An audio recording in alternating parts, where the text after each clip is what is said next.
ನಮಸ್ಕಾರ ವೀಕ್ಷಕರೇ. ಬೆಂಗಳೂರಿನಲ್ಲಿ ಬಿಬಿಎಂಪಿ ಅಧಿಕಾರಿಗಳು ಮತ್ತು ಬೆಸ್ಕಾಂ ಅಧಿಕಾರಿಗಳು ಕಣ್ಮುಚ್ಚಿ ಕುಳಿತಿದ್ದಾರೆ ಎನ್ನುವುದಕ್ಕೆ ಈ ವಿಡಿಯೋನೇ ಸಾಕ್ಷಿ. ಬೆಂಗಳೂರಿನ ಕೆಆರ್ ಪುರಂ ಹೋಬಳಿಯ K Narayanapura ward number 26 Krishna Jayanti college road ಈ ಒಂದು ಸ್ಥಳದಲ್ಲಿ ವಿದ್ಯುತ್ ಕಂಬಗಳು ಅಡ್ಡಾದಿಡ್ಡಿಯಾಗಿ ನಿಂತಿವೆ ಮತ್ತು ಯಾವುದೇ ಕ್ಷಣದಲ್ಲಾದರೂ ವಿದ್ಯುತ್ ಕಂಬಗಳು ರಸ್ತೆಗೆ ಉರುಳುವ ಸಂಭವ ಕಂಡುಬರುತ್ತಿದೆ. ವಾಹನ ಸವಾರರು ಈ ಒಂದು ಸ್ಥಳದಲ್ಲಿ ಯಥೇಚ್ಛವಾಗಿ ಚಲಿಸುತ್ತಿರುತ್ತಾರೆ. ಒಂದು ವೇಳೆ ವಿದ್ಯುತ್ ಕಂಬ ವಾಹನಗಳ ಮೇಲೆ ಬಿದ್ದು ಪ್ರಾಣಹಾನಿ ಉಂಟು ಮಾಡುವ ಸಂದರ್ಭವನ್ನು ನಾವು ಕಾಣಬಹುದು. ಇನ್ನೊಂದು ವಿಚಾರವನ್ನು ನಾವು ಗಮನಿಸಲೇಬೇಕು. ವಿದ್ಯುತ್ ಕಂಬಗಳಿಗೆ ಬಳ್ಳಿಗಳು ಆವರಿಸಿದರೂ ಅಧಿಕಾರಿಗಳು ಕಣ್ಮುಚ್ಚಿ ಕುಳಿತಿದ್ದಾರೆ.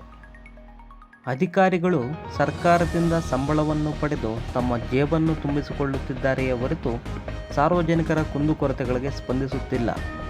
ಇನ್ನೊಂದು ಪ್ರಮುಖ ವಿಚಾರ, ನಮ್ಮ ಸುದ್ದಿವಾಹಿನಿಯಲ್ಲಿ ಕಾವೇರಿ ನೀರು ಹರಿದು ಹೋಗುವುದನ್ನು ಈಗಾಗಲೇ ಸುದ್ದಿ ಪ್ರಸಾರ ಮಾಡಿದ್ವಿ. ಆದರೂ ಕೆಲವೊಂದು ಕಡೆ ಈಗಲೂ ರಸ್ತೆಯಲ್ಲಿ ಕಾವೇರಿ ನೀರು ಪೋಲಾಗುತ್ತಿದೆ. ಈಗಲಾದರೂ ಬಿಬಿಎಂಪಿ ಅಧಿಕಾರಿಗಳು ಎಚ್ಚೆತ್ತುಕೊಳ್ಳಬೇಕು.